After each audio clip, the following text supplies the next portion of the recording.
We're on to Colours, which has just been released by Second Sight in the UK. Second Sight's releases are kind of go up and down with each film. This is certainly better than some of the ones which have received some wrath from the public. It's a pretty strong transfer for an older film, very stable, quite clean of damage. There's occasional speckles, but nothing outlandish. The colours look pretty good, maybe slightly washed out here and there, but on the whole I was more than I would have hoped for from colours. The sound is solid, but probably not super consistent. It's an LPCM Stereo 2.0. So the film was directed by Dennis Hopper, and it's a portrait of the LA gang culture in the 80s. And Sean Penn and Robert Duvall play older cop and younger cop who are working the mean streets of LA gangland territory. It's kind of it's a classic. Some people might have said that they find it dated. I still think it holds up pretty strongly, and it works really well. And you'll see people like a young Don Cheadle and Damon Wayans playing gang members. You'll spot little people who went on to have quite bigger careers and smaller roles in this film. I remember when this used to play on TV when I was a kid. The next day you'd be wandering around the neighborhood and you'd see middle-class suburbanites with their bandanas laying low in their car driving around thinking living out this fantasy they're in colours. That's the kind of effect this film had. Now the special features are two featurettes. One is called A Cry of Alarm, an interview with screenwriter Michael Schiffer, which is quite interesting, and that is almost half an hour long. And then we have another one called Cops and Robbers, which is an interview with technical advisor on the film, ex-LAPD Gang Division Dennis Fanning, which is almost 17 minutes long, which is also quite interesting. And then a bunch of deleted scenes. There was originally talk of there going to be an extended cut of the film going to be put out as a theatrical cut and extended cut on the same release, but they found that the scenes for the extended cut were not in good enough condition to make a nice release, so that you can just view them here separately.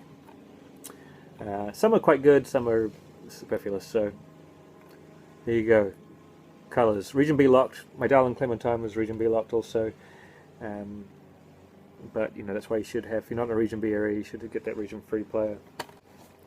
Lastly, we're going to have a look at A Girl Walks Home Alone at Night, which is quite an odd little film, which I really enjoy. Some people criticize it for being all style over substance, which is a valid criticism for a lot of films. I think there is a little more substance here than it's given credit for, but it certainly is a lot of style. But the style and atmosphere created is just something you can really soak in and enjoy, not like a lot of style over substance films, which is just nonsense. This one is pretty good. Now it's all in the Persian language, set in an Iranian ghost town, so one would think it's a foreign film. It's actually an American film, shot around a small town in California, and it's an interesting vampire film, otherworldly, really good. I'd suggest you just go check it out. I'm not going to talk about it too much more. I don't want to give anything more away, but it's just gorgeously shot in black and white and worth seeing. Now the black and white transfer is a little darker than I remember seeing it originally, but it's still very solid. There might be a little bit of black crush here and there, but it's pretty good for what it is. It has very strong sound. You can listen to it in 2.0 or a 5.1 DTS HD master audio. Region B locked, and has some good special features. Has a graphic novel, which I'll show you is inside of this, which was created from the film, not the other way around. The film is not based on a graphic novel. A graphic novel is based on the film. Deleted scenes, a behind-the-scenes documentary, and an interview with the director-writer Lily Amirpour and the star Sheila Vand, and a trailer. Now, the one thing that is missing that is on the US release of this particular release is the Q&A with the director, hosted by Roger Corman, which is about 40 odd minutes long. But from all reviews I've read, it's a pretty poor Q&A, and the director was not really that giving or in the mood, and Roger Corman was pulling a little bit of teeth getting the Q&A to be lively.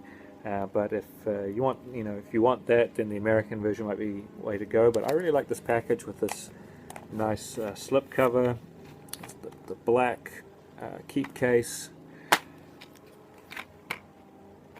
and then here's this beautiful graphic novel, very long pages, so it's a pretty cool package, I must say. Pretty cool package for a pretty cool, stylish film. So there we have it. Check it out. Vampire film, Western, LA gangland film.